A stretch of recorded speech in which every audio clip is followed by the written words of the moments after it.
and welcome to Saturday Morning Cartoons, the weekly podcast that revisits, reviews, and ridicules some of the world's weirdest animated series.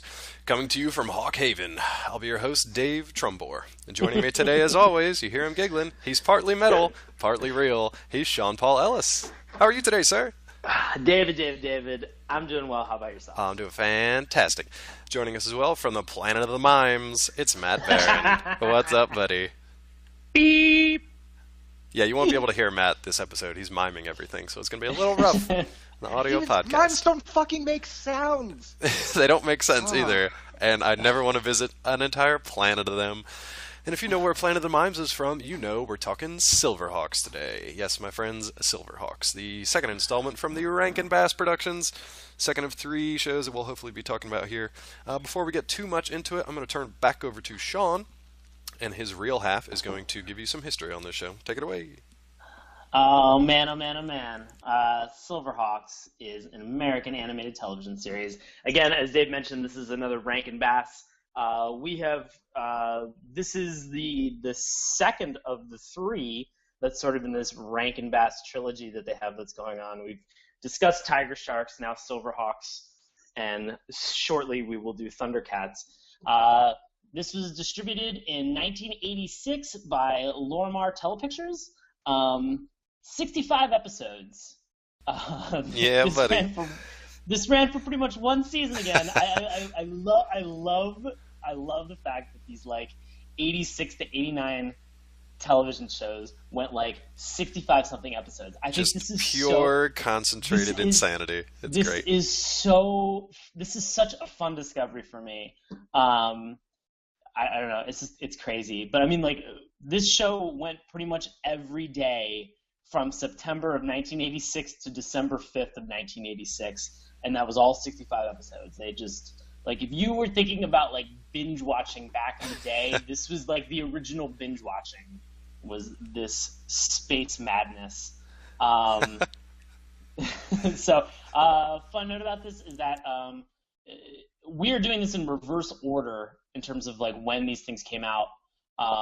So it was originally Thundercats, right, then SilverHawks, and then finally Tiger Sharks. We're saving the best for last.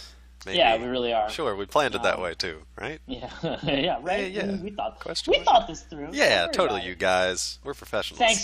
Thanks, Joe Gallo, for kicking us off on the right foot. Thanks, Joe. Or the wrong foot, depending on how you view Tiger Sharks.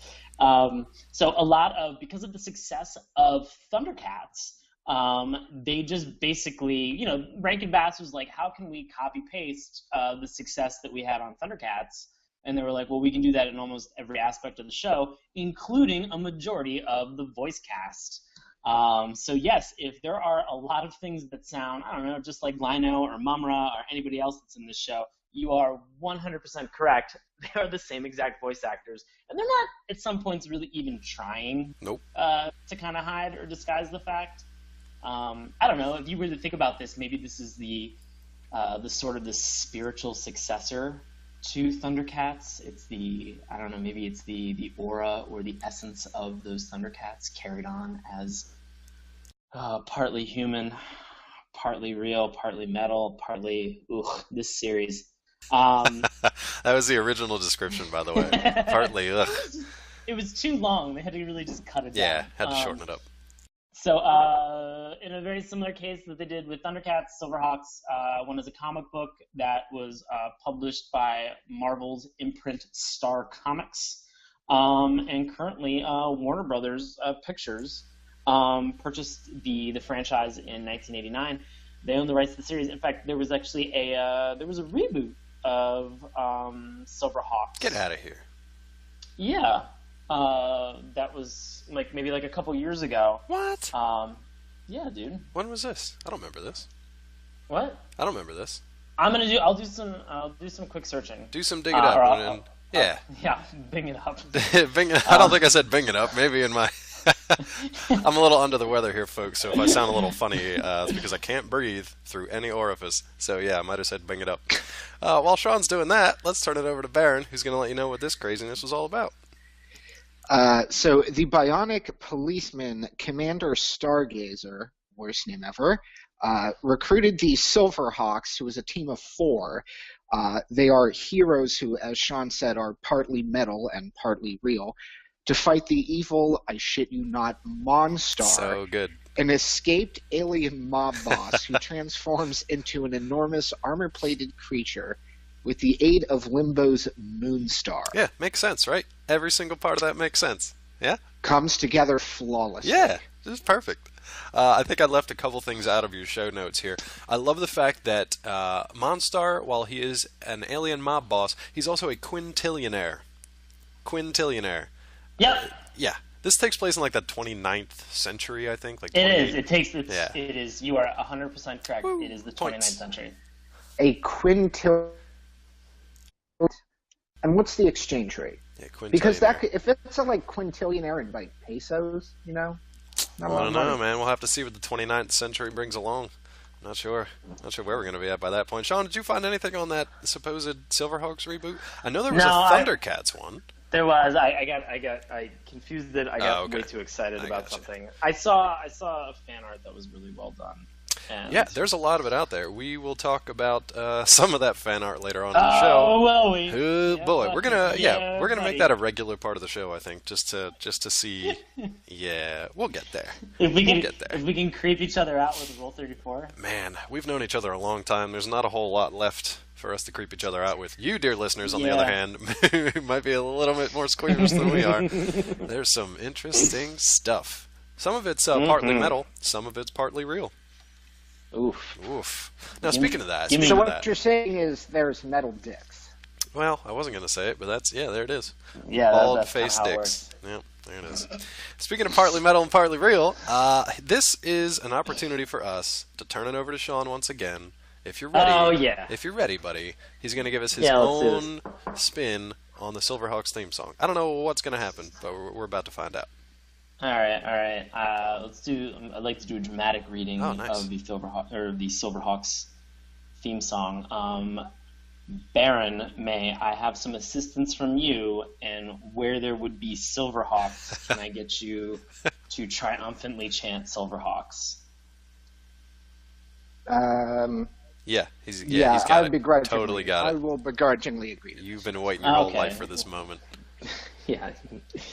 Okay, cool. Here we go. Tally Hawk! Wings of silver, nerves of steel, Silverhawks! partly metal, partly real. Silverhawks. Soaring through the highway of the heavens in their flight, Silverhawks, a rainbow in the night. Wings of silver, nerves of steel, Silverhawks? partly metal, partly real. Silverhawks. Silverhawks. And scene. Bravo. Cool. Bravo, Ah. my friends. That is well done. That might be Thank the you. best thing we've ever done on this show. That is very well done. Wow, if that's the best thing we've So- ever done. I would listen Yeah, we're in and or trouble. watch that in a dimly lit studio in a rundown industrial part of town, and I would pay $10 admission.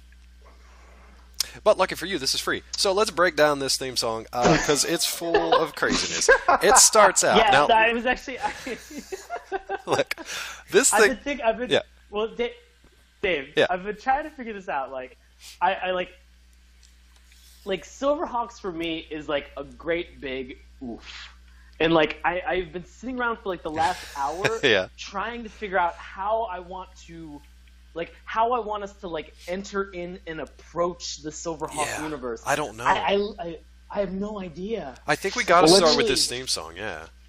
Well, I was going to say, Yeah. let's literally take it from the top down and talk about why metal hair needs to exist. Yeah, that was definitely one of my questions because at first I was just like, why does Steelheart have metal hair? And then I looked around, I'm like, why does everyone have metal hair? It's very strange. It's very stylish, but if you ever want to change that style, you have to go get schmelted a little bit, and they got to change it around for you. So you got to go to the blacksmith.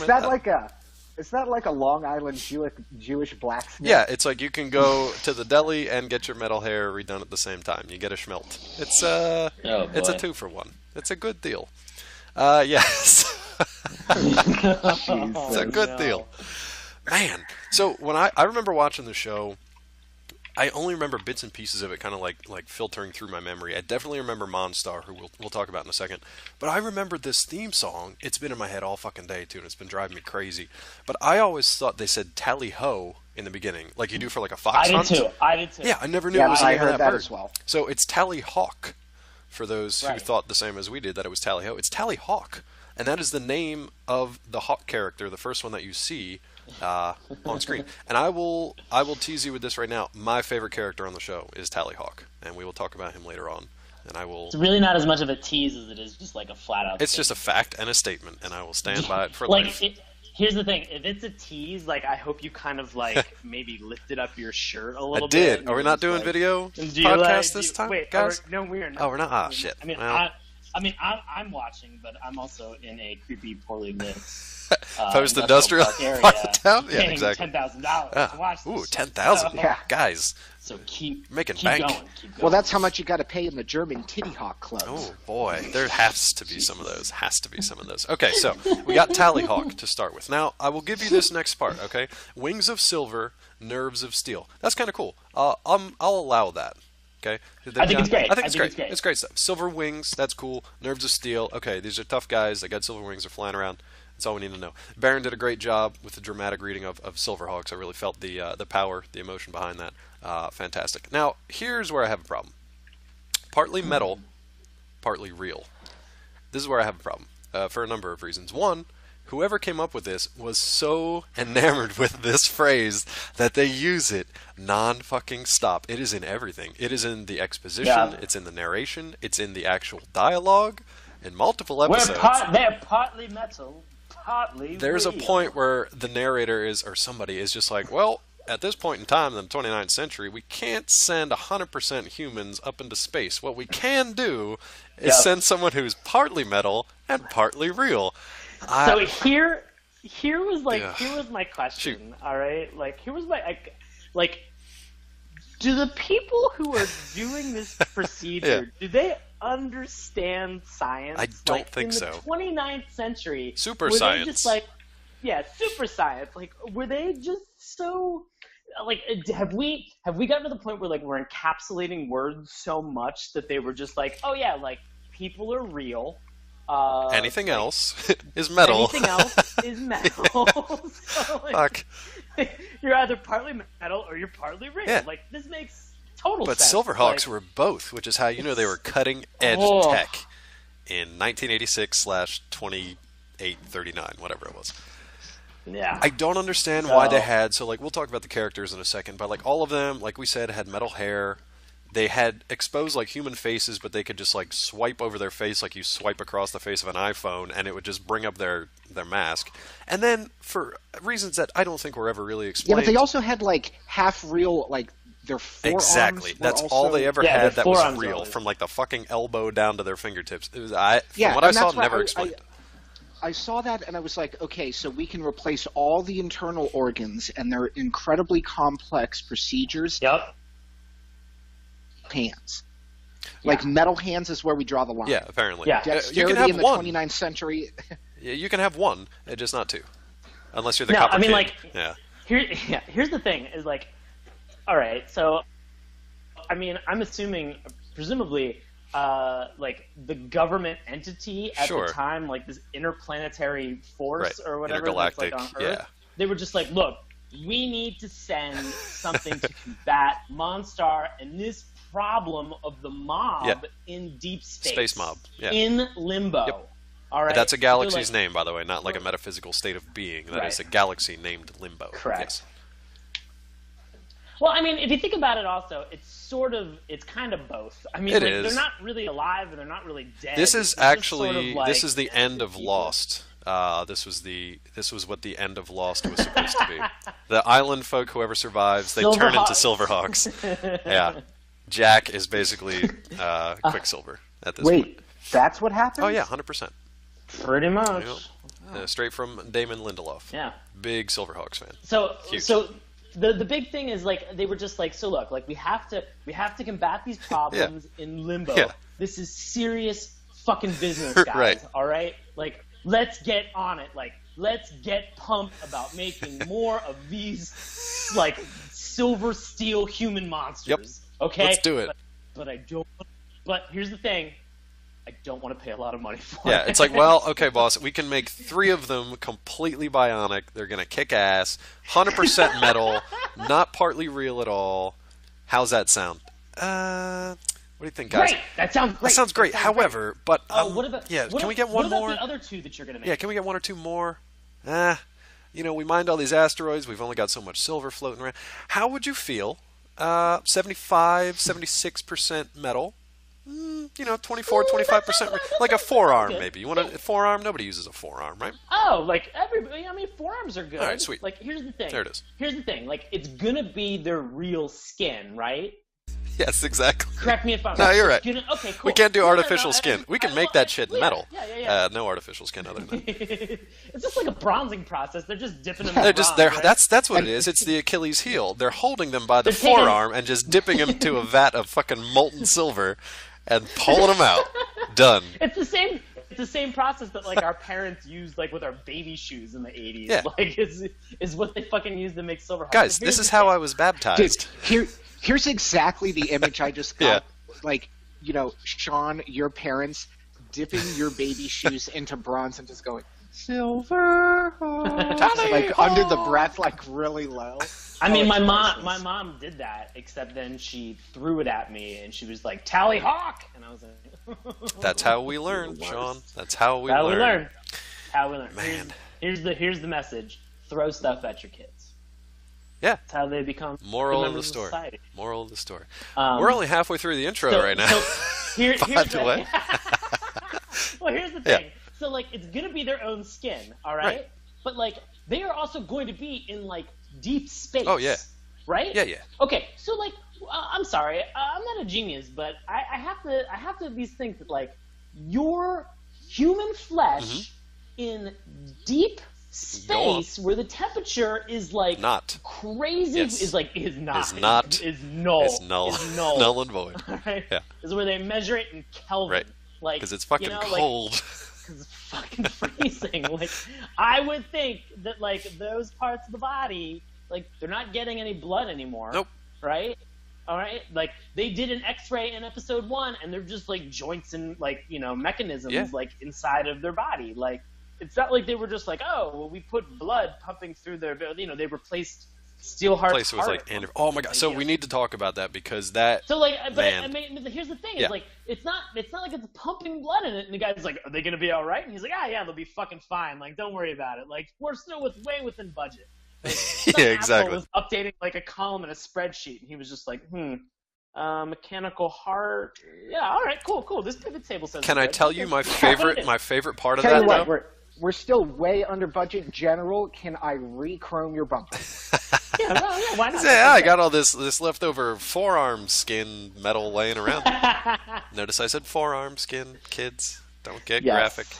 But my favorite part of that interaction was once the scientist, doctor, random guy off the street, tells the general, like, oh yeah, they'll be fine. The general he's kind of pleased that they're going to be fine, doesn't really care. He's like, oh, well then I guess they've really earned their nicknames that he just gave them.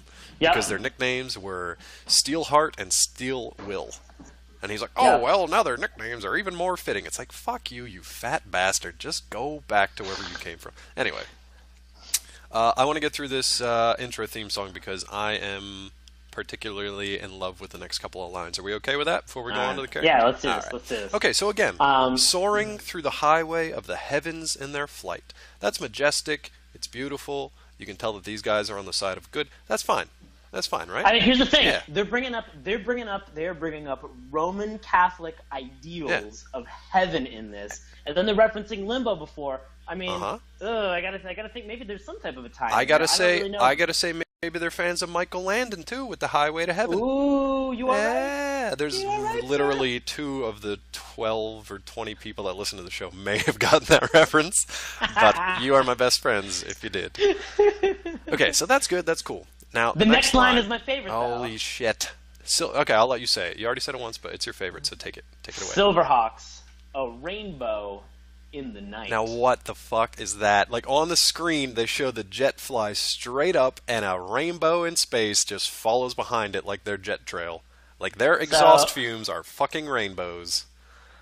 And here's the thing, and here's the amazing thing, Shoot. is that if you thought to yourself, like, oh, well, maybe the Mirage, Yeah. the vehicle that they fly, like, for all their missions, like, oh, maybe the Mirage does that. It has, like, some jet stream that comes out of Sure. it that is a rainbow in the night. That's the only time that it ever happens, dum-dums. Yeah, you like, never see it again. Like, if you were thinking that, like, this was going to be, like, every episode was going to be, like, some Pride March, like, yeah, it is. But only in the theme song. Yeah, and then that's it's never it. talked about For again. like 30 seconds, and that's it. Your pride's over and done with. Can we talk about the Mirage, though, for a second, too, before we even talk about the title characters? Because I don't understand how and why it works. Yeah, let's get into this. How... It's... like just the engineering of it. First of all, it doesn't matter how it works. Why they chose it to do the thing that it does makes zero sense. You know what I'm talking about? The camouflage. like going invisible? Yeah, they've got this weird camouflage thing where it only works if the guy in the cockpit, who we'll talk about in a second, if he detaches from the ship, flies roughly 100 yards in front of it, and shoots like weird reverse tasers at the other part of the ship, then that part goes invisible while he is still plain to see just flying around. I don't understand the point of it. It never made any sense to me. No one is left on that part of the ship. There's nothing there. There's no one there. Why is that a thing? Dave, I don't... Dave, Answer I don't this know question. If you heard me sigh very deeply. Yeah.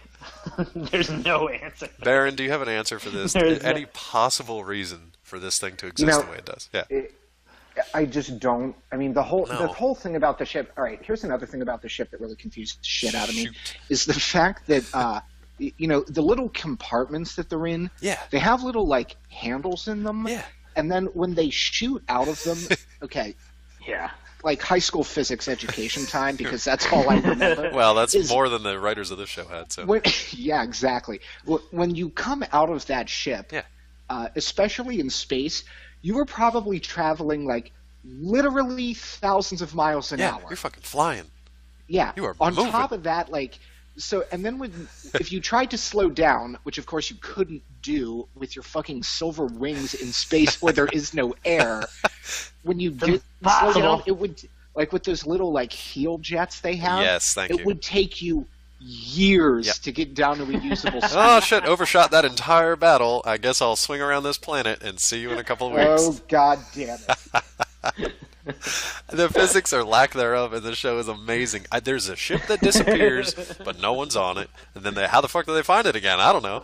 But it's like, even the ship itself, okay, so there are 4 SilverHawks and then 1 pilot SilverHawk, right? Or no, there's 4. Yeah, that's right. There are 4 SilverHawks, and then there Colonel Bluegrass. So there's the 4 that we're talking about. The 4 that actually have wings that were not built on a shoestring budget were Silverhawk, Steelheart, Steel Will, and the Copper Kid. The first one's Quicksilver, by the way. You said Silverhawk, but that's fine. It's Quicksilver. Did I? I'm sorry, yep, no, it's cool. Jesus. They're all crazy, shitty names, so it's fine. The pilot for this, which this is what I'm getting amped up for. Yeah. This nightmare of a trope. Lieutenant Colonel Bluegrass. Yep. He has no wings. He has to pilot the Mirage. Yeah. Everybody else has these wings that comes out of their armpits, like their underarm. Yeah. Like, which I don't know. They look. I'm sorry. They look more like fucking flying squirrels or like a sugar glider than they do actual hawks. They don't look like hawks at all. No. Yeah. This is a clear-cut case of buy 4, get the 5th free. Yeah. Exactly. Buy 4 sugar gliders, get this random cowboy. What is this that we're buying right now? I don't know how they sold this to the studio. Everybody must have been on shrooms, man, because this... I like the fact that this show existed in the past, because it feels like today this would never, pardon the pun, get off the ground, because it's just so nuts. And it's not well done. Not at all, but it's a lot of fun to watch just because it's just like, what is happening on this screen? It's just so crazy. And it doesn't seem like stuff like that really gets done today. Stuff today is more like absurd crazy than like just out there, imaginative, crazy. I don't Well, know. I mean, like you think about okay, because I think about out there crazy. Yeah. Like I think about out there crazy that's well done. I think Adventure Time. Yeah, like, sure. That show. There's a that lot of show absurd is- humor in there, though. Like Yeah. yeah. Like Adventure Time works on multiple levels. Sure. Like it is a little bit of insanity, but it's also very well thought out, and it has a very rich history in terms of Yes. what's like within the universe of the show. This show, SilverHawks, is really just a copy paste Yes. of fucking Thundercats, and like, and I agree with you. I enjoy the fact that this exists, Right. And I had fun catching Right. up on it, Right. And like, I will probably like, I would not mind like actually like buying like a season of this or like sitting down and watching it a little bit more. Like, Yeah. some of it was really fun, but there were a lot of like glaring problems that I had with this that just really, I think, prevented me from enjoying this in a way that I did when I was like 6, 7 years old. Exactly. When it was just like, I mean, the weirdest thing was how they even presented these characters to you. So, like, Sean Yes. mentioned them, but in literally the first episode, none of them talk. The only one that talks is Bluegrass, who Sean mentioned. That's it. Yes. And none of the other ones talk. They're just flying around, shooting stuff, doing these drills, and Bluegrass is commanding them. I don't know what happened behind the scenes. Maybe it was like their pilot thing. Again, no pun intended. Maybe it was their pilot episode. No, I really didn't mean it. Their pilot episode, and they were just like, we got Larry Kenny hanging around. Let's see if he can do like 15 minutes of dialogue, but nobody else is here. I feel like they were still like contract negotiations. Yeah, exactly. Like, look, we're trying to get Peter Newman. We got Bob McFadden, but he's trying to work with Maggie Wheeler. Look, we got this other crazy person doing this other shit. Come on, Here, guys, it's we're called just gonna Sugar have- Gliders. Look, I got my cousin who's got a slide whistle, and we'll make a character for him called the Copper Kid. Like, we'll do that. How's that sound? I don't know if you knew this, he's got but- a keyboard. But Krusty the Clown was originally part of the SilverHawks production team. I don't know if you were aware of that. But, yeah, originally part of that.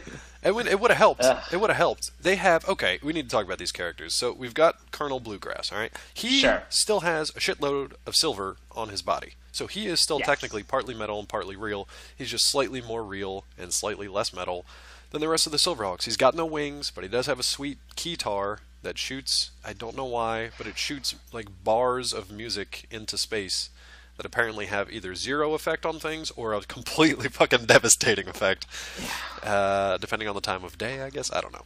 And here's the thing that I noticed about Colonel Bluegrass Yeah. is the fact that if you're playing the guitar and you have one Android hand, you better be able to fucking shred.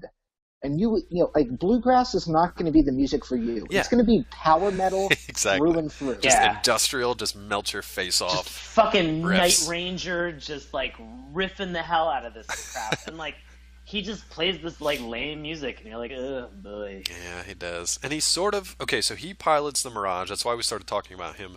The other Silverhawks are at various points in the Mirage. Now, when you think about, like, a team of spacebound fighters in, like, a spaceship, a space fight, you'd think they'd have, like, I don't know, maybe a common area they could all just kind of, like, walk around in.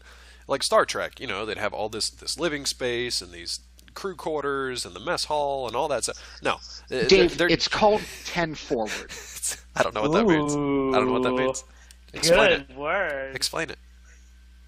Explain yourself. Wait, you really want me to explain that? Yeah, I have no idea Yeah. what that means. In Star Trek: The Next Generation, 10 Yeah. forward, like the bar where Guinan was on deck 10, the forward section. Okay, so don't- they called it 10 forward. Don't say that like it's a thing that I should know. I have no idea what that is, but How now the I fuck do. do you not know that? Because I don't know. I didn't know it either. That's good to know. But yeah, stuff like that, like things that people need to live, you would think would be on this ship. Nope. You're just shoved Dave, into a coffin with Dave. handles and then launched out into space whenever we need you. Get in your coffin. Get in your coffin till I need you. It's so strange. Who designed this thing? And look, you know, it was one of those things where like it looks like it was clearly designed for like efficiency's sake. Like they were just like, Yeah, like you look, said, it's they were not on a like- budget. it's not- They used up all their fucking metal on these idiots. Well, Dave, like they're only partly human. They're not eating. Like True, they're not true. eating anything. True. They're not humans. Like it's not like they had to be like it's not like when we go camping and we're just like, oh, we gotta get food and we gotta get tents and we gotta get like wood and other crap. Like they're just like, hey, do we have fuel? Cool, get your coffin. We're going to limbo. Like that's it. That's true. Like, I mean, they are very much just like bionic creatures, which explains why they didn't talk a lot in the beginning. They eventually have more personality and stuff too, and we'll kind of explain them. We're at about the halfway point. I definitely want to start talking about the episode that we watched, which is just called The Origin Story, which, Jesus. Yeah. But I think that's a good way to actually just talk about these characters and how they kind of interact with each other. Because that episode is just straight narration from the beginning for a good 15 minutes and just walking you right through this thing. It's just... So, like, the thing that like blew my mind was that, like, so the interesting thing about just this show is that, like, this first episode, they give you, like, a crazy intro that, like, outlines and details all of the characters, like, in full, like, all of the heroes and all of the villains, and you're just like, okay, cool, like that was a lot of information. Thank you very much. I now understand what's going on a little bit. And then they just kind of like throw you into this space prison. Yeah. With like Monstar. Well, the first thing like Sean said, the first 5 minutes or so, literally it's just the narrator saying like, here's these people, they're created for this task, here it is. Okay, now we'll get to the story. It's like if you were to go like a corporate retreat, and everybody stood in a circle, and you're like, hey, let's have everybody say their name and what they do. And you're like, hi, I'm Bob from accounting. Hi, I'm Monstar. I take over planets. Every time Monstar talks, it sounds like he just has a chicken wing stuck in his throat. He probably has a whole chicken stuck in his throat. The dude's enormous. Everything is like everything. If you were to run like a marathon and then just like in a very like husky, like throated voice, like, hey guys, how's it going? Like that's Monstar to a T. To a T. Hey, you know another way to explain the SilverHawks to people who maybe don't quite get it yet? Sure. The first super androids with the minds of men and the muscles of machines. That's their intro to them. And I literally just looked at my computer screen. I was just like, great, that's great. Let's just keep going. So at this point, we go to Hawk Haven, which I mentioned at the beginning of the show. I don't understand what it is. It looks kind of like a moon. Maybe it's a space station, but it's definitely where the SilverHawks live. That's like their HQ.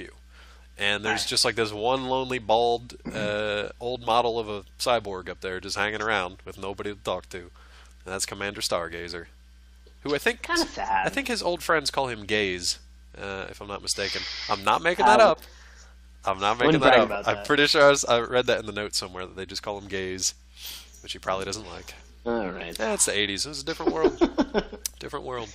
So so here's the inciting incident. So Commander Stargazer is trying to contact Earth, which is God knows how far away from this place. He's kind of breaking up. There's some really terrible dialogue, this back and forth, because he's like, "We need help. Monstar has escaped." Yeah. He's like an old gumshoe. He is. He's like if you were to put like a crappy cyborg gumshoe, like, you know, in space and just make him completely like isolated and alone. Like even the door to his office is like a private detective's door. Yeah, I expected to see like a silhouette up there. Yeah, like a lady's silhouette. He also reminds me of like the old Perry White from the old Christopher Reeve Superman shows. It's kind of that like gruff, kind of father figure, but also like the voice of authority. He's basically the voice of authority. All right, so that's what he is. So he is also our voice of just like exposition. Like he literally says to the camera, "Okay, here's what happened." Because the guys on Earth are like, "I don't understand. Give me the whole fucking story. I don't know what you're saying, idiot." So he's just like, "All right, here's what happened." This was great though because at this point we are introduced to Monstar just right out of the gate, and I loved it. I loved when we get to see the villains because I don't know. There's just something about seeing that villain for the first time and knowing that they're obviously the villain. And just waiting to see what they do. And Monstar was pretty cool, actually. I liked how he started off. Did you guys like it? Yeah. Did you guys like it? Yeah, no. Aside from him having the obvious laziest name in this entire show. Yeah, exactly. And also the weird tomato eye. Yeah, he had a rotten tomato eye, and he had a singular fang that ran right down the middle of his cleft palate, which I did not understand. I mean, I'd be pissed too if I had not only a cleft palate and a rotten tomato eye, but just one giant fang that kept stabbing me in the tooth every time I tried to talk, or in the tongue. Or orthodontia. Yeah, man. Or the fact that like every time I was to change into my next form, my hair would basically shoot through my armor. I'm not exactly my red mane, my red just, spiky armor would just billow through this tough spiky armored plating that just encased my body. Okay, so let's talk about this, because there are a lot of little gears to how this thing kind of fits together. None of them make sense. None of them are explained. Monstar is being imprisoned at the Penal Colony 10, or Penal Planet 10, whatever they called it.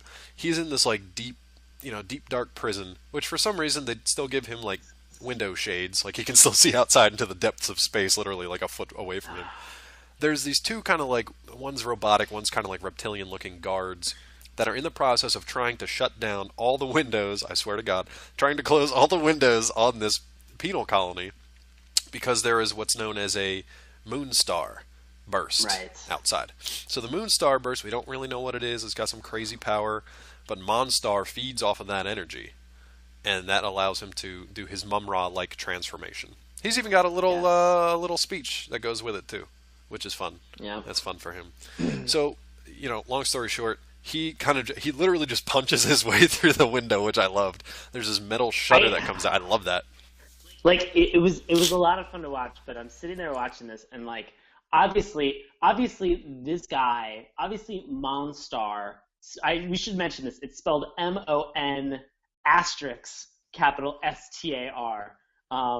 Like, obviously, this was a big career-defining catch for Commander Stargazer. Oh, yeah. Huge. All right? And like, he escaped once before, and Stargazer caught him. Right. Yeah. Right. All right? So, like, you would think that maybe you wouldn't put him in a cell that had any fucking access to this moonstar. Put him at the core of this planet with Dragonstein, and leave him the fuck alone.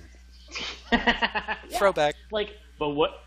Thank you. Yeah. Dragonstar or Dragonstein. Like, their powers combined to make Dragonstar. Yes. But like they put him in the best possible. Yeah, he's got like a situation. suite at the penal colony. He's got like a window view onto space. It's great. And somebody at some point they were just like, Moonstar's coming. Somebody, turn the little knob on the Venetian blind. Exactly. Shut it down. And that's the other thing, too. Turn the manual wheel crank on the 29th century space prison. We got a space prison with all these bells and whistles, and we got robot guards and reptile guards. We need to turn that old ship's wheel crank to get that window closed. But it was great, though, because he obviously just busts through this thing. He couldn't, lift it, though. So, I mean, we are making fun of it, but that worked. I mean, the shutter closed, and it was like a foot-thick piece of, iron metal that closed it. And he was just so, raw that he just punched his way through it until a little tiny glimmer of light shot right into his rotten tomato eye, and it gave him enough strength to turn into... Does he have another name? He just, It's just still Monstar, right? Yeah, it's just Monstar. He doesn't even have another name. No. Oh, that's unfortunate. No, so he gets done Uma Thurma as the bride punched. Yeah, right out of the coffin. Proverbial coffin. Yeah. He gets out, and then what does he do? He just throws himself into space. Yep. And that was my favorite part. Okay, so I will say he's got this little line that he says, just like Mum-Ra did. Mum-Ra used to say, "Ancient spirits of evil," or whatever. Mum-Ra, or Monstar says, Jesus, Moonstar of Limbo, give me the might, the muscle, the menace of Monstar, which is his name anyway. So he just turns into this heightened version of himself, which, like Sean said, is this crimson red spiky body armor that just blasts through his regular hair and skin and turns him into this just this freak creature of red spiky armor. And that's got to be super uncomfortable. It's no wonder he's so pissed off all the time. Gotta be so uncomfortable. Oh. But then, like Sean said, he literally just hurls himself into space. Now, that was the best, because once you're out there, ain't shit you can do. He doesn't have any little booster rockets. There's nothing to grab onto. Oh, wait, yeah. Oh, yeah, no, he does. Does he have booster did rockets? Have those elbow rockets. Oh, he had elbow rockets? Yeah, that's right. I forgot he had elbow rockets, because he uses them in a battle against who? Right out of the gates? Oh, do you remember? What was the name of that fucking Are you kidding squid? me? Skyrunner, old friend, that's it's what me, it your master. I missed you. These are things that Monstar says to a space squid. Yeah. Yeah. Who then Let's tries be- to kill him. Yes, which Yeah. was great. He just blasts him. I loved it. The squid And just then- up out of nowhere. It's just like, oh, this spiky shit again. I'm just gonna blast him. And then it can't. And then at some point, his like rotten tomato eye shoots Yeah. this like beam out of it, and he says, and Monstar then says my favorite line of the episode, Ooh. which he just goes, "You cannot escape the light star." And I was like, that makes no sense whatsoever. Nope. But it's true. He couldn't escape it. And what happens when it hits you if you're a space squid, like Skyrunner? It turns you into like a weaponized space. Yeah, it squid. turns into like a motor squid. Because why not? Motor squid. Motor squid, why not? Squid. Jesus. What else are you gonna do? So that's how he gets around. So it's a good thing that this space squid happened to be floating by at that particular time. Yeah. So then Monstar, again, we're still stuck on the villain here, and this isn't just us like taking our time with the villain. This is the show just being like, all right, hang out with this villain for a while because he's nuts and he's crazy and we spend a lot of money on him. Yeah. Then he basically just frees all of his mobster friends, and they go through this laundry list of, it's almost like trading cards. Like they show the guy, he's No, got a little it's- animation scene. Yeah. Dave, it's the exact same thing that they showed at the beginning Exactly. of the episode. Like, they explain to you all the villains up front. Because they say they're like the musical power of Melodia. Oh, can I tell you my favorite part about that? Okay, so first they introduce this guy named Molek Ular, and he looks terrible, and he just looks like a pile of marbles at first, and they're like, he can change into any shape. It's Monstar's undercover guy. And then this next part, I think, is it Stargazer that's describing these guys, like, to the folks on Earth? I think it's I Stargazer. think so, yeah. Because he's like, and then we have the female Melodia. I was just like, the female? What do you, the female? Like, that's the best you can use to describe her.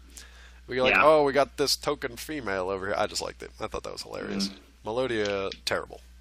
Her and Bluegrass are going to get it on, though. That's my prophecy. Oh, Is that- yikes. Oh, yeah. Good stuff.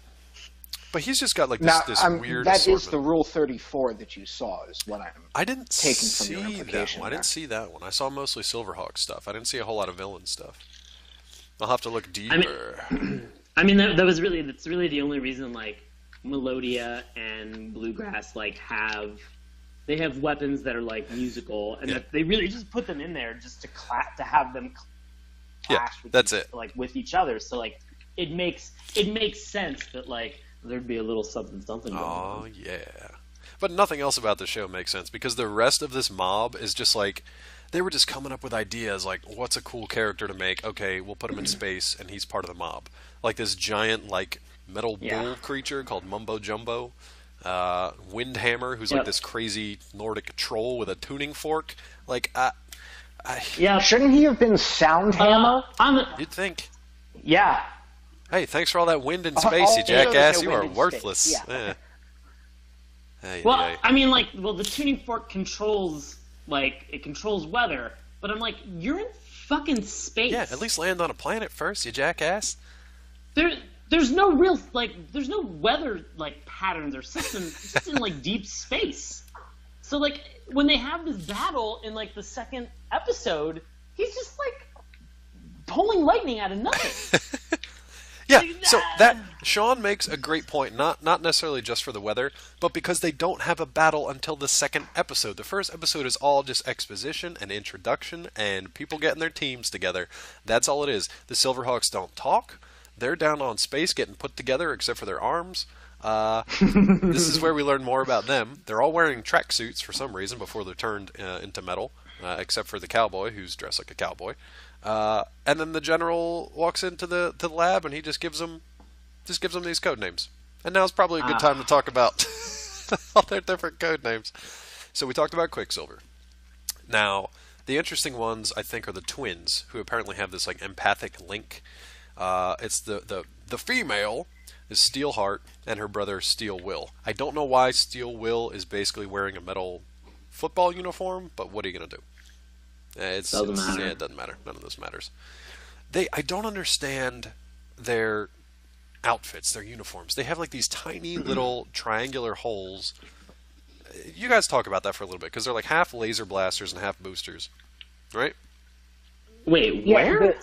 the shoulder laser thing was kind of weirding me out because it just didn't make any sense. Like, what? Like, why should the shoulder is not exactly a particularly maneuverable part of the body. No, it's like if You I would rotate think this that shit you'd the want, wrong like- way, I'm gonna blast my face off. First of all, Yeah, exactly. yeah, you would think like hands or I don't know, anything but the shoulder. Well- And it's a tiny Well, little. you can't do hands because that was the real part. Oh yeah, you can do hand or maybe hold a fucking gun, something. But I don't know. It They made don't zero have guns sense. in the 29th century. No, they don't need them. They have SilverHawks. Well, I mean, because that was the thing, is that like when they're flying forward and their arms are back, like their shoulders are the thing that's like facing forward.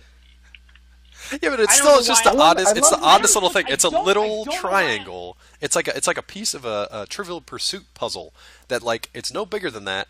It's a tiny little fucking triangle that shoots triangle lasers. It just makes no sense. Outfit them like Centurions or something. Give them something to work with here. They've just got these tiny little lasers that don't do anything. Yeah. Yeah. They do nothing. Hey, you know what does everything? The fucking warbirds. Can we talk about them for a bit? 'Cause Guns. I Oh, love yeah. I love the warbirds. The warbirds Yes. are like everybody's got their own bird. We're introduced to Tallyhawk first because he actually belongs to Commander Stargazer. He flies in, he lands on Stargazer's gold arm, and then basically Stargazer just kind of like gives him over to Quicksilver, like, hey, it's your bird now. But Tallyhawk is Does awesome. he give him over, or does Tallyhawk just be like, I've had enough of this shit? Like, I'm going with this new hotness. I don't know, man, I'm gonna, because jump, I'm gonna jump on Quicksilver's arm. dude, I don't know, because Tallyhawk is the shit. The rest of these idiots, Yes. they can shoot their little triangle lasers in the face, and they can have their little arms freeze off, but they're terrible. They don't do anything. Tallyhawk is the best. I mean, unequivocally the best. They send this bird out. He's a spy satellite. He's a war machine. He does recon. He can do communication. He's basically indestructible. We were talking offline, like, why would you make the Silverhawks? Why not make just legions of these things and just send them out to do whatever? Why don't you I think it's a send great these? idea. Why don't you send a bunch of just like robotic murder hawks Yeah. Ooh, out to Murder control Hawk. the murder hawk? I love it. Like just out into the space to fight the mob and just to have them just clean up the galaxy. Yeah. Like I just I would watch that reboot. They never need to talk. The Hawks can all just like fly together. Hey, guess what? They actually look like Hawks. They're Silverhawks Yeah. that look like their name. I love Tallyhawk. He, in the space of like 5 minutes, they not only so in the second episode, Monstar and his cronies ride their space squids and their like space motorcycles, which all have Monstar's head on them as a hood ornament, by the way, which I Yep. did not understand whatsoever. That's very odd look to me. if you are what is he, a quintillionaire? He's a quintillionaire. If you're a quintillionaire, you got to show that off. That's like, true. You got money to spare. I was a quintillionaire. Guess what? Everybody's car would have my head as a hood ornament. Sean's head just screaming and shooting laser blasts. I would buy that car. I would Yeah, buy that me car. Yeah. But yeah, so these guys are all approaching Hawk Haven. The Silverhawks are basically just scared shitless at this point. So Quicksilver literally just takes Tallyhawk and flings him outside. All right? Tallyhawk, you'd think, would just like be like, what the fuck, dude? Like, that's not cool. Like, there's this whole army of mob bosses out here on space squids and motorbikes. What am I gonna do? Oh, I'm just gonna tear shit up and just gonna destroy everything. He takes out like 2 or 3 of the mob guys. They start fighting. He circles around and they're like, maybe you should call him back now before he gets his ass kicked. And they call him back in. He takes these guys out. He crashes into Skyrunner. They both like go down in a spiraling like a death spiral. It was awesome. And then he comes back later on and saves the day again. It's like, this bird is the best. He deserves to be in charge of everything from now on. I don't care if he can't talk. Doesn't matter. He's better than all you put together. Did you guys feel the same about Tallyhawk, or is it just me? No, I did. I mean, I really felt like a majority of the actual like Silverhawks were pretty useless, and I'd say the most useless is the Copper Kid. Oh boy, we didn't even talk about this shit. I don't even. You guys get into him. I don't even want to talk about him. I mean, I do for the show, but But no, I mean, like, here's the thing. This is like, like, Copper Kid, all right? It's a fucking Dairy Queen dessert. he is he is he is from the planet of the mimes. He's a butterscotch sundae. And if you're just like, oh my god, Planet of the Mimes, there's a Planet of the Mimes? I would like to know more. Guess what? Nope. Yeah. Well, are you the last of your kind? We don't know.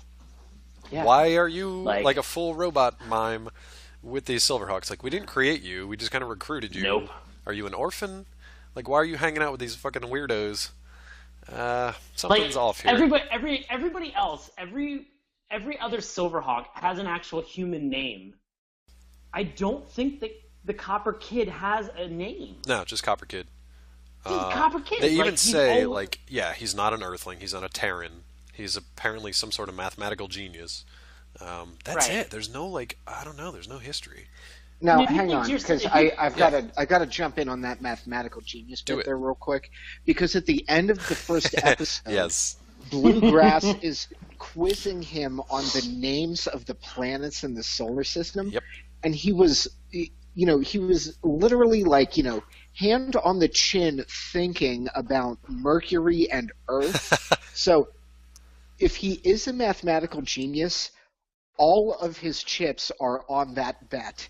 And the rest of it is just absolutely garbage. Shots in the dark. Well, come on, man. Can you tell me the nearest planet in the solar system of the Planet of the Mimes that orbits their twin star? No, you can't, because no one knows what the fuck it is. So they're quizzing this kid. You know why? Why? Because they introduced a great idea, and then they provided zero background about that idea.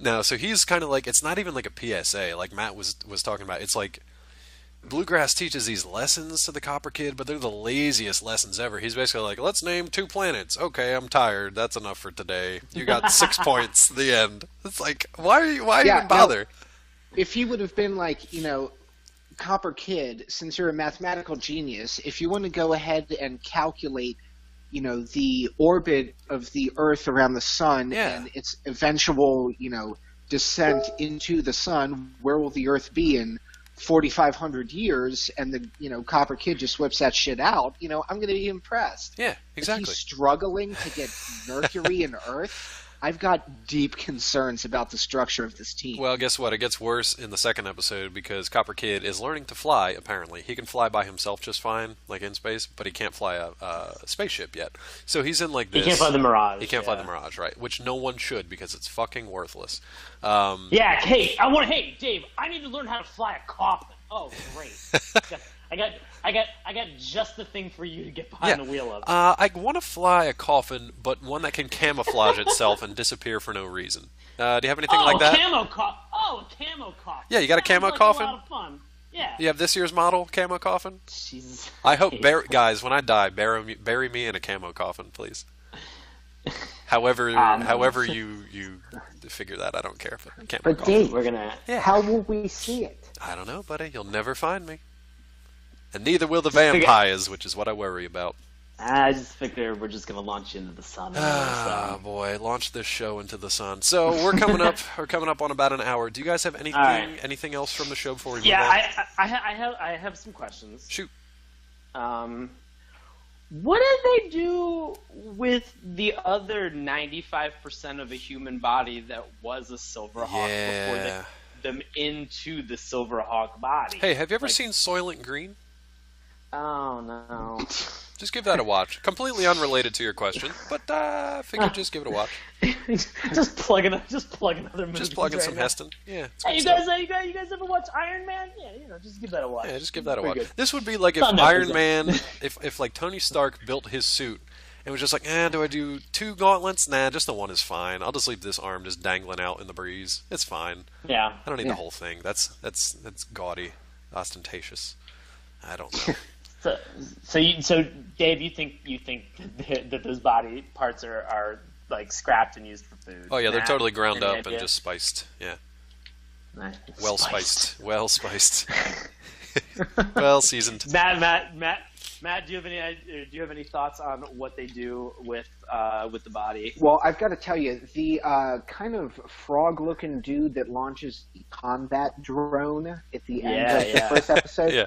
I'm thinking that there's, maybe a black market organ trade with other people. You know, I mean, it's we do eat not a lot like of frogs' they're gonna legs need here. those organs. Yeah, we eat a lot of frogs' legs. Exactly, So. it's reparations. Oh, for the frog people. Oh boy! Yikes and a half. I do have one more little tidbit from this show. Guess what, guys? It's not enough just to make the original team of SilverHawks. There were new, what's affirmative action SilverHawks? Let's put it that way. Oh boy! Yeah, They're to they're best. great. Yeah. The names on these guys are the best. Go ahead. So. What do you got? I know my favorite. I think we have the same favorite. You think so? Mine would be the gold Silverhawk. Yep, that's the one. Let the people know who he is.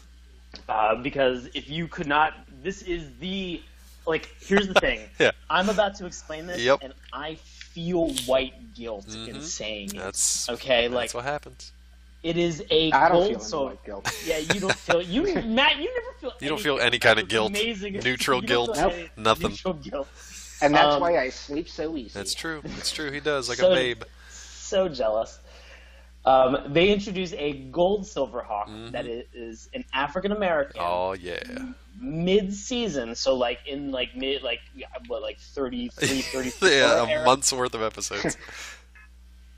African American Silverhawk named There it is. Hot Wing. Oh boy. Oh, and if you were just be like, oh, what were his cool things or attributes that he had? Oh, he's a magician. Yeah. He's a magician, folks. He's a space magician. He is an African American space magician Named Hot Wing.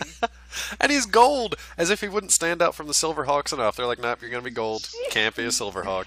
They're not really Silverhawks. They're just gold hawks. Gold hawks. Like it's, oh boy. Now, who is that brings up an interesting situation. Yeah. To an outside observer, Oh, boy. would you not think that the Gold Hawk was the leader? I would think that. He's made of gold. Yeah. I would think so, and he's too. got crazy magic tricks. He made that. Right. He made that. It's a Monstar more disappear. precious metal. Yeah. I think once you get to the point that you're colonizing space and dominating different planets, precious metals, gold's probably not on the high end of things. You're looking more for your deuterium and things like that, things that can fuel your. Anyway, I'm getting way off base here. Backing it up. Who is the comedian that says that? And forgive me for this. Who is the comedian that says that black people are just always amazed by magic tricks? Because that is the first thing that I thought of when I found out that Hot Wing was a magician. There's. I don't know. Oh my God! I'll see if I can find it. I'll post it on the site. But there's I don't know if it's like a Tumblr page of just black people reacting to kind of mundane, simple magic tricks, and it is the most delightful thing you'll ever watch. It's so much fun. It's so much fun. Oh man! Yeah. All right, I had one more thing, and this is I guess this is like a larger idea that kind of goes beyond Silverhawk. Is so I've been kind of thinking about, and I'm gonna put this out there when we watch future shows, and you can apply this to any of the previous shows. Is that I've been looking at a lot of these theme songs, when we watch these shows, these theme songs really get stuck in our head that week, and we text messaged each other lyrics to these theme songs as a joke, because we're laughing about it in our heads. A lot of these things are very memorable. Right. So I've been looking at a lot of these theme songs as sort of let's say a promissory note to the viewer of the things to come while watching that show. In some cases, it's sort of like a reminder of the specific characters and sort of some of their attributes or their specific traits that you'll see that come across. In other cases, it's just kind of crazy. And I think the reason I was thinking about this, I was kicking around this idea last week because when we were watching Street Sharks, do we all remember what the first two lines were in the theme song? Oh man. Which is just simply, they fight, they bite, Oh, right. they're street sharks. I'm applying this idea of this sort of of the theme song being a promise. Street Sharks completely fulfilled. Yeah, that. they did. They weren't lying. That's all they did. Fighting and biting. If that really is the writer and the show's kind of hey, this we're bringing you in. now you're in. This is what's gonna happen. Yeah. Like Street Sharks hits it out of the fucking park. All right, like it is great because that's all they do. They just punch stuff and they just bit everything, and that was it. That was the whole show. It's true. They were there to kick some serious tail, if I remember correctly. Or Finn. Was it Finn? Was it Finn? Okay. Yeah. They were trying to kick Finn. To win. To win. To win. Good God, that got dramatic. Yeah, it did. Oh yeah. Well, no, because they had a complete intonation change where it goes, "They're here to kick little Finn to win," and it got like a creepy like diddler voice. Got real dark, sudden, real dark and diddly. Yeah, real dark. But like I was trying to apply this like the same idea to SilverHawks, and I mean I think in some case like it makes like it's maybe like a 50-50 for me. Like I mean to kind of go back and I guess to kind of like segue into like wrapping this up, like I would recommend SilverHawks. Oh, definitely. I would definitely recommend watching it, but it's very hard like when the theme song introduces like this idea of rainbow in the night, and then there's absolutely there's never any rainbows. There's no rainbows. They're in perpetual night because they're in deep space. Like their circadian rhythm is totally fucked. All right, but I think just like they really kind of hit at the same thing that like Dave said. They hammer home the entire time, partly metal, partly real, the whole time. And like it really just reinforces it. And so it's fun to see those little tiny nuggets kind of like come through like repeatedly, because over the 65 episode run, are they silver nuggets? They're silver nuggets. Yeah. Because over the 65 episode run, like their overarching mission is to fight this space mob, and that's it. Yeah. Like, and I will say I was a little bit disappointed that in 65 episodes fighting a mob, there was never a drug episode. I was wondering about that. I didn't get to look into it, but I did some research. No space drugs. I was real pissed off. Oh man, no space drugs. But I mean, I just so the next time you think about a lot of like the memorable theme songs that we've listened to or that we have yet to listen to, and just think about like how the promise that they make and whether or not that promise gets fulfilled in the show. Fair enough.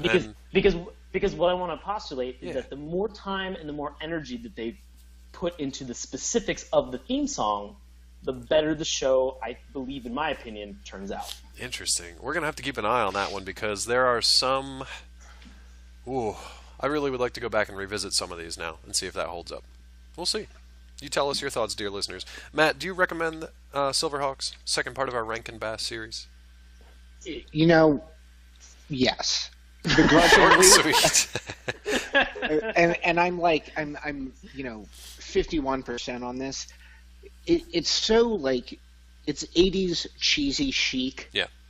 In the Thundercats sort of way. Yeah. So, and also, it kind of reminded me of like a lot of the Harmony Gold USA 80s anime series. Like the animation on this really looked like Lensman, like a lot. Okay, so it kind of has that draw. So if that's your animation style that you like, definitely check it out.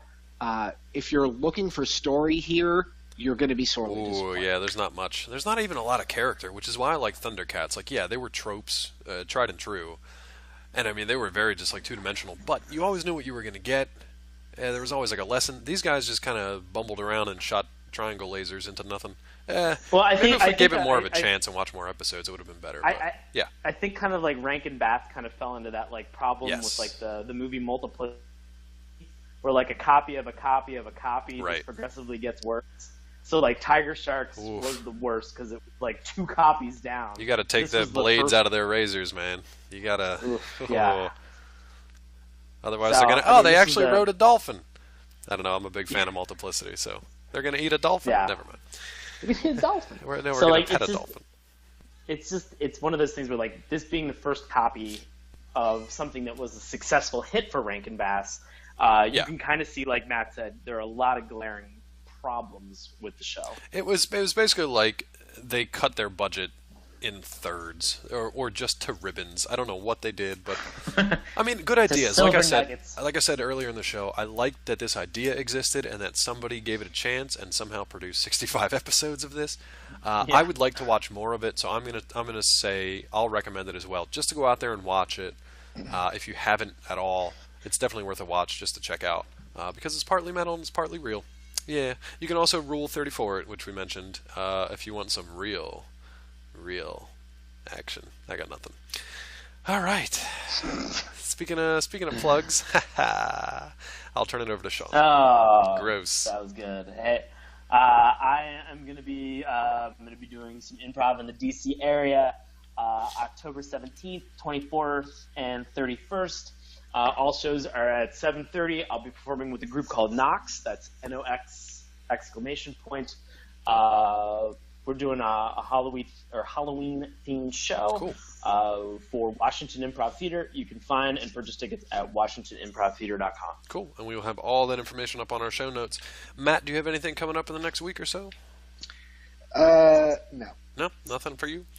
Well, as for me, there are some fine and dandy TV shows on the tube right now. Good fall TV slate going on.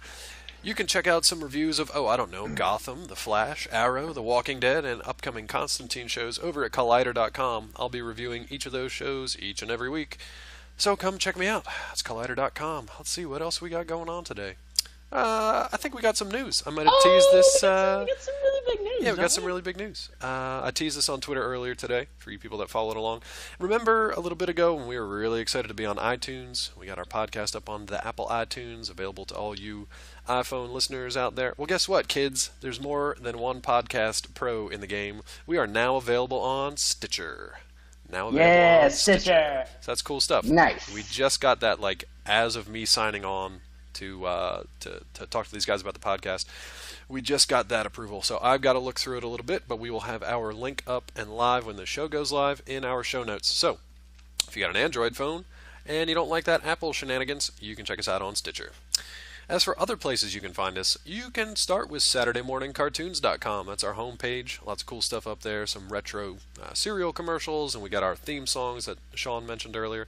We also have a handy-dandy character guide each and every week for you guys to get to know these folks on the shows before we talk about them. If you want to be like our super fan Jason from Wisconsin, who gave us a lot of really, really quirky and crazy recommendations last week and this week, you can email us at SaturdayMorningCartoons@gmail.com. Remember, morning's always with a U, because here at Saturday Morning Cartoons, it's all about you. I'm working on that catchphrase, guys. If you want to find us over at Twitter, you can find us at MorningTunes. If you want to check out Sean's handiwork on the Tumblr page, you can head to SaturdayMorningCartoons.tumblr.com. Speaking of Sean, he's got the pick for next week's podcast episode. So what are we going to be watching, buddy? Oh, man. All right. So we watched Popples a couple weeks ago. We did indeed. As a departure to something different. So we're going to be doing something a little different this week. We're going to watch a Disney cartoon that was on the air from 97 to 2000. And just to give you an idea, she was too cool to be 12. Oh, boy. Next week, we are going to watch Disney's Pepper Ann. I don't know anything about this, so I will find out with you, dear listeners. Boy. I could be pleasantly surprised. I like being pleasantly surprised. Could be fun. Pepper Ann. You know what? I think you guys will hopefully be pleasantly surprised. Yeah, I don't even know the theme song. I remember watching this show quite a bit. There's a smorgasbord of well-known voice actors that are on this. Cool. And people that I think you'll at least recognize. And I think this should be hopefully somewhat relatable. Excellent. Well, I'm looking forward to it, if nothing else, to test out Sean's theme song theory, which is hard to say, but we're going to post that as well. So, I think that's it for us in SilverHawks today. A fair tally-hawk to you and yours, and we'll see you next time on Saturday Morning Cartoons. Thanks for listening. Dave, Baron, we ride! We are doing this in reverse order in terms of when these things came out. So it was originally Thundercats, then SilverHawks, and then finally Tiger Sharks. We're saving the best for last. Maybe. Yeah, we really are. Sure, we planned it that way too, right? Yeah, yeah, right. Yeah. We thought Question we mark? thought this through. Yeah, Don't worry totally, about you it. guys. We're professionals. Thanks, Joe Gallo, for kicking us off on the right foot. Thanks, Joe. Or the wrong foot, depending on how you view Tiger Sharks. So because of the success of Thundercats, they just basically, Rankin Bass was like, how can we copy paste the success that we had on Thundercats? And they were like, well, we can do that in almost every aspect of the show, including a majority of the voice cast. So yes, if there are a lot of things that sound, I don't know, just like Lino or Mumra or anybody else that's in this show, you are 100% correct. They are the same exact voice actors. And they're not, at some points, really even trying Nope. To kind of hide or disguise the fact. I don't know. If you were to think about this, maybe this is the sort of the spiritual successor to Thundercats. It's maybe it's the aura or the essence of those Thundercats carried on as partly human, partly real, partly metal, partly, this series. That was the original description, by the way. Partly, ugh. It was too long. They had to really just cut it down. Yeah, had to shorten it up. So, in a very similar case that they did with Thundercats, SilverHawks, one is a comic book that was published by Marvel's imprint Star Comics, and currently Warner Brothers Pictures purchased the franchise in 1989. They own the rights to the series. In fact, there was actually a reboot of SilverHawks. Get out of here. Yeah. That was maybe a couple years ago. What? Yeah, dude. When was this? I don't remember this. What? I don't remember this. I'll do some quick searching. Do some digging up. Yeah. Yeah, bing it up. I don't think I said bing it up. Maybe in my... I'm a little under the weather here, folks, so if I sound a little funny, it's because I can't breathe through any orifice. So yeah, I might have said bing it up. While Sean's doing that, let's turn it over to Baron, who's going to let you know what this craziness was all about. So the bionic policeman, Commander Stargazer, worst name ever, recruited the SilverHawks, who was a team of 4. Here we go. Tallyhawk! Wings of silver, nerves of steel. SilverHawks! Partly metal, partly real. SilverHawks. Soaring through the highway of the heavens in their flight. SilverHawks, a rainbow in the night. Wings of silver, nerves of steel. SilverHawks? Partly metal, partly real. SilverHawks. SilverHawks. And scene. Bravo. Cool. Bravo, my friends. That is well done. That might be Thank the you. best thing we've ever done on this show. That is very well done. Wow, if that's the best thing we've ever done. I would listen Yeah, we're in and or trouble. watch that in a dimly lit studio in a rundown industrial part of town, and I would pay $10 admission. But lucky for you, this is free. So let's break down this theme song because it's full of craziness. It starts out Yeah, now. that was actually. Look, this thing. Yeah. Well, Dave, Yeah. I've been trying to figure this out. I Silverhawks for me is a great big oof. And I've been sitting around for the last hour Yeah. trying to figure out how I want us to enter in and approach the Silverhawk Yeah, universe. I don't know. I have no idea. I think we got to Well, start let's- with this theme song. Yeah. I was going to say, Yeah. let's literally take it from the top down and talk about why metal hair needs to exist. Yeah, that was definitely one of my questions because at first I was just like, why does Steelheart have metal hair? And then I looked around, I'm like, why does everyone have metal hair? It's very strange. Mm-hmm. It's very stylish, but if you ever want to change that style, you have to go get schmelted a little bit, and they got to change it around for you. So you got to go to the blacksmith. Is that like a Long Island Jewish blacksmith? Yeah, it's like you can go to the deli and get your metal hair redone at the same time. You get a schmelt. It's it's a 2-for-1. It's a good deal. Yes. It's a good deal. Man. So when I remember watching the show, I only remember bits and pieces of it, kind of like filtering through my memory. I definitely remember Monstar, who we'll talk about in a second. But I remember this theme song. It's been in my head all fucking day too, and it's been driving me crazy. But I always thought they said tally ho in the beginning, like you do for like a fox hunt. I did too. Yeah, I never knew it was the I name of heard that that bird. as well. So it's Tally Hawk. For those who Right. thought the same as we did, that it was Tally Ho, it's Tally Hawk, and that is the name of the Hawk character, the first one that you see on screen. And I will tease you with this right now. My favorite character on the show is Tally Hawk, and we will talk about him later on. And I will. It's really not as much of a tease as it is just like a flat out. It's just a fact and a statement, and I will stand by it for like life. here's the thing: if it's a tease, like I hope you kind of like maybe lifted up your shirt a little I bit. did. and Are we you're not just doing like, video do you podcast do this you- time, wait, guys? no, we are not. Oh, we're not. Ah, shit. I mean, Well.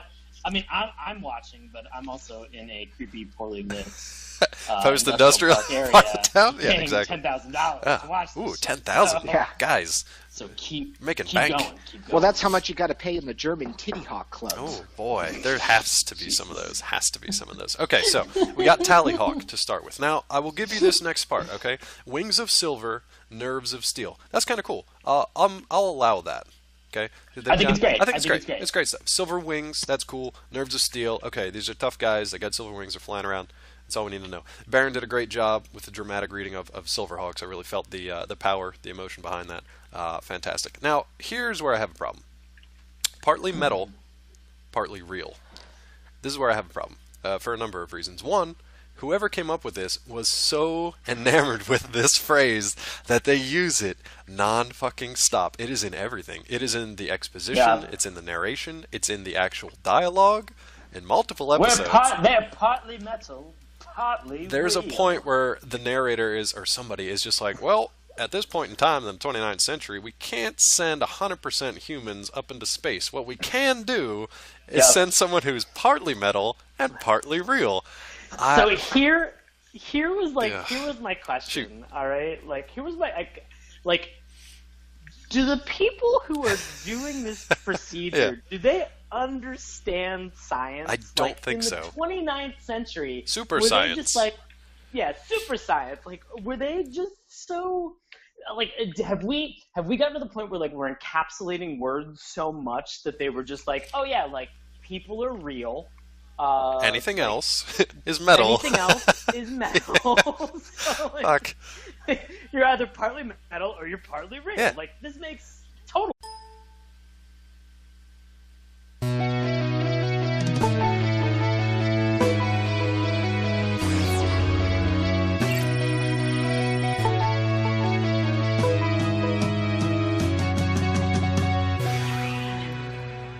Hello, and welcome to Saturday Morning Cartoons, the weekly podcast that revisits, reviews, and ridicules some of the world's weirdest animated series. Coming to you from Hawk Haven, I'll be your host, Dave Trumbore. And joining me today, as always, you hear him giggling. He's partly metal, partly real. He's Sean Paul Ellis. How are you today, sir? David, I'm doing well. How about yourself? I'm doing fantastic. Joining us as well from the planet of the mimes, it's Matt Barron. What's up, buddy? Beep. Yeah, you won't be able to hear Matt this episode. He's miming everything, so it's going to be a little rough. The audio Mimes podcast. don't fucking make sounds. They don't make sense either, and I never want to visit an entire planet of them. And if you know where Planet of the Mimes is from, you know we're talking SilverHawks today. Yes, my friends, SilverHawks, the second installment from the Rankin Bass Productions, second of 3 shows that we'll hopefully be talking about here. Before we get too much into it, I'm going to turn it back over to Sean, and his real half is going to give you some history on this show. Take it away. Oh man, oh man, oh man. SilverHawks is an American animated television series. Again, as Dave mentioned, this is another Rankin Bass. We have this is the second of the 3 that's sort of in this Rankin Bass trilogy that they have that's going on. We've discussed Tiger Sharks, now SilverHawks, and shortly we will do Thundercats. This was distributed in 1986 by Lorimar Telepictures. 65 episodes. Yeah, buddy. This ran for pretty much one season again. I love the fact that these like 86 to 89 television shows went like 65 something episodes. I Just think this is pure concentrated this is- insanity. It's this great. is such a fun discovery for me. I don't know. It's crazy. But I mean, like, this show went pretty much every day from September of 1986 to December 5th of 1986, and that was all 65 episodes. They just, like, if you were thinking about, like, binge watching back in the day, this was like the original binge watching, was this space madness. So, fun note about this is that they are heroes who, as Sean said, are partly metal and partly real, to fight the evil, I shit you not, Monstar. So good. An escaped alien mob boss who transforms into an enormous armor-plated creature with the aid of Limbo's Moonstar. Yeah, makes sense, right? Every single part of that makes sense. Yeah? Comes together flawlessly. Yeah, this is perfect. I think I left a couple things out of your show notes here. I love the fact that Monstar, while he is an alien mob boss, he's also a quintillionaire. Quintillionaire. Yep. Yeah. This takes place in like the 29th century, I think. Like It 28. is. It is. You are 100% correct. Woo. It is the 29th Points. century. A quintillion. And what's the exchange rate? Yeah, Because quintillionaire. if it's like quintillionaire in like pesos, not a I lot don't of know, money. man. We'll have to see what the 29th century brings along. Not sure.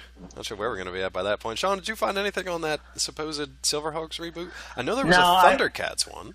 There was. I confused it. I got okay. way too excited I about gotcha. something. I saw a fan art that was really well done.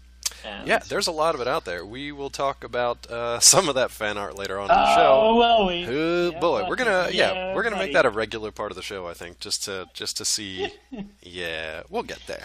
If we can, get there. if we can creep each other out with Rule 34. Man, we've known each other a long time. There's not a whole lot left for us to creep each other out with. You, dear listeners, on the other hand, might be a little bit more squeamish than we are. There's some interesting stuff. Some of it's partly metal. Some of it's partly real.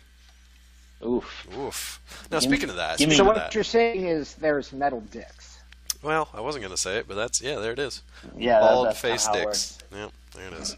Speaking of partly metal and partly real, this is an opportunity for us to turn it over to Sean once again. If you're ready, Oh, yeah. If you're ready, buddy, he's going to give us his Yeah, let's do own spin on the SilverHawks theme song. I don't know what's going to happen, but we're about to find out. All right. Let's do. I'd like to do a dramatic reading Oh, nice. of the SilverHawks theme song. Baron, may I have some assistance from you? And where there would be SilverHawks, can I get you to triumphantly chant SilverHawks? Yeah, he's Yeah, got I it. would begrudgingly. Totally got I it. will begrudgingly agree. You've been waiting your whole Okay. life for this moment. Yeah. Okay. Cool. Here.